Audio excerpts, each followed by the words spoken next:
Halo saudara, senang sekali saya Madari Sasmita kembali hadir menyapa Anda dengan sejumlah informasi teraktual, tajam, dan terpercaya. Selama 60 menit ke depan, saya akan menemani Anda dengan sejumlah informasi yang sudah disiapkan tim redaksi Liputan 6 SCTV Daerah Jawa Timur, di antaranya. Petasan yang akan dipasang di balon udara meledak, 2 remaja di Ponorogo terluka. Dicari setahun lebih, pemuda pembunuh mahasiswi di Malang diringkus polisi.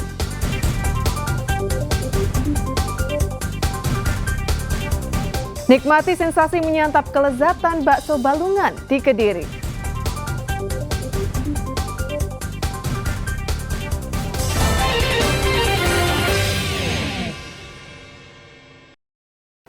Saudara, petasan yang akan dipasangkan di balon udara meledak. Akibatnya 2 remaja di Ponorogo menderita luka bakar. Selain melukai 2 korban, ledakan petasan juga merusak sebuah rumah. 2 remaja yakni Pesona Arya Ramadhani, 15 tahun, dirawat di IGD RSUD Dr. Harjono Ponorogo akibat terluka bakar 12%. Sedangkan Alvaro Dimas Fahreza, 14 tahun, dirawat di Rumah Sakit Umum Bantarangin, Ponorogo dengan luka bakar di tangan kirinya. Keduanya menderita luka bakar setelah ia bersama sejumlah remaja lainnya membuat petasan di rumah Lasemi pada Selasa malam. Rencananya petasan rakitannya akan dinyalakan dengan cara diterbangkan menggunakan balon udara saat Idul Adha nanti. Naas saat sedang membuat petasan tiba-tiba meledak. Katanya itu bahan mercon itu obat. Itu ditoples itu sambil pegang rokok. Terus akhirnya nyulut ke obatnya, akhirnya meledak gitu. Luka bakarnya di wajah ada, sebagian di rambut, lengan kanan sama pinggang. Berapa persen kanan? Kurang dari 15%, kurang lebih sekitar 12%. Yang paling, kalau yang dari kesakitannya pasien itu lebih di ininya, di punggungnya. itu Ya. pemicunya karena ledakan petasan atau seperti apa sih, Dok? Itu pasiennya itu kan beliaunya itu ngeracik dengan teman-temannya. Nah itu tidak sengaja terkena rokok. Jadi itu. Mendapat laporan, polisi dari sektor Jambon, Ponorogo mendatangi lokasi kejadian rumah Lasemi, 55 tahun, di desa Blembem, kecamatan Jambon, Ponorogo. Selain memintai keterangan, polisi juga mengumpulkan barang bukti serta menyita sebuah balon udara ukuran besar yang belum sempat diterbangkan. Selain mengimbau tidak menyalakan petasan saat Idul Kurban, polisi juga melarang masyarakat menerbangkan balon udara yang diisi petasan karena rawan terjadi kebakaran, disertai ledakan juga membahayakan jalur penerbangan. Dirgo Suyono melaporkan dari Ponorogo. Saudara, polisi menggelar olah tempat kejadian perkara kecelakaan maut yang merenggut nyawa 4 orang di Kabupaten Malang. Polisi menyimpulkan kendaraan melaju kencang di jalan menurun dan pengemudi tidak sempat melakukan pengereman. Unit Lalu Lintas Polres Malang menggelar olah tempat kejadian perkara kecelakaan tunggal mobil jatuh ke jurang di Desa Ngadas, Poncokusumo, Kabupaten Malang. Dari hasil olah TKP disimpulkan kecelakaan maut mobil Pajero hitam B1683TJG akibat gagal mengerem saat kendaraan yang melaju di jalan menurun dengan kecepatan tinggi. Diduga pengemudi tidak mengenal jalan tempuh yang berujung mobil masuk jurang sedalam 80 meter. Polisi mendapati posisi persneleng mobil korban saat dievakuasi menunjukkan transmisi otomatis berada di D3 atau transmisi melaju. Dalam insiden ini 4 orang penumpang terpental keluar mobil hingga tewas akibat luka serius. Sementara 5 penumpang lainnya selamat meski mengalami luka patah tulang. Fortuner ini mengarah dari arah timur ke arah barat.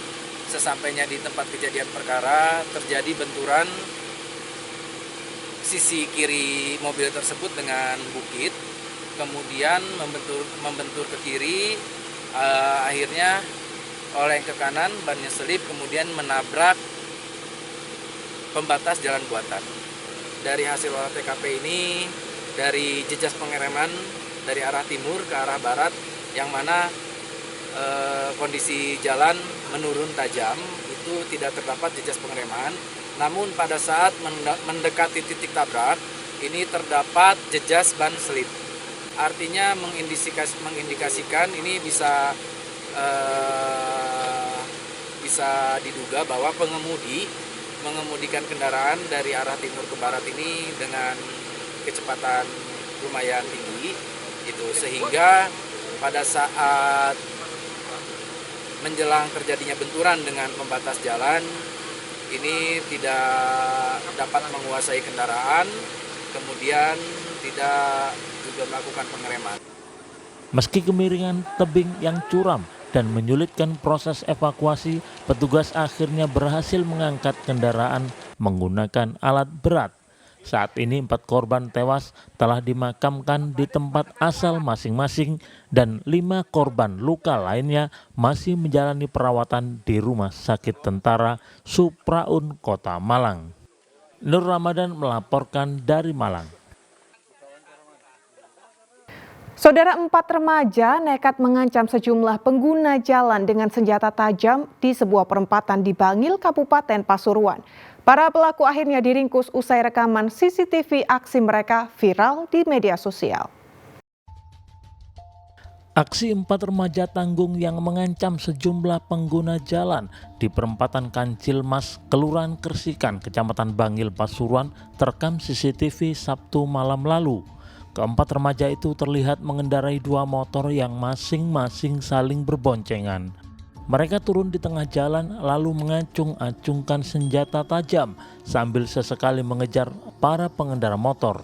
Rupanya video rekaman CCTV itu viral hingga akhirnya keempat remaja pembuat onar ditangkap dan menjadi bulan-bulanan warga di alun-alun Bangil, Kabupaten Pasuruan Senin malam. Mereka lalu dilaporkan polisi dan akhirnya diringkus Reskrim Polres Pasuruan. Terlihat di video yang sempat viral juga bahwa pemuda-pemuda ini seperti melakukan pengancaman dengan warga yang lewat. Selanjutnya berdasarkan informasi tersebut, Polres Pasuruan melalui dari Satreskrim, Satintelkam, kemudian juga Polsek Bangil langsung melakukan penyelidikan dan alhamdulillah berkat bantuan juga dari warga sekitar pada hari Senin tanggal 13 Mei 2024 sekira jam 21.00 kita mengamankan 4 orang pemuda yang diduga sebagai orang yang membawa senjata tajam di video sebagaimana yang sudah tersebar. Kemudian yang bersangkutan kita bawa ke Polres, selanjutnya kita ambil keterangan. Tentu saja karena yang bersangkutan adalah anak di bawah umur, kita laksanakan pendampingan dengan orang tuanya. Dan dari keempat orang ini berdasarkan hasil pemeriksaan dan barang bukti serta petunjuk yang sudah kita kumpulkan, ada 2 yang statusnya kita naikkan dari saksi menjadi tersangka ataupun anak berkonflik dengan hukum berkaitan dengan senjata tajam tanpa izin. Sejumlah barang bukti disita termasuk 2 senjata tajam jenis pedang dan celurit. Para pelaku dijerat Undang-Undang Darurat tahun 1951, ancaman penjara maksimal 10 tahun penjara. Dandi Ari Gafur melaporkan dari Pasuruan. Dicari setahun lebih, pemuda pembunuh mahasiswi di Malang diringkus polisi. Informasi selengkapnya akan kami sajikan usai jeda berikut ini.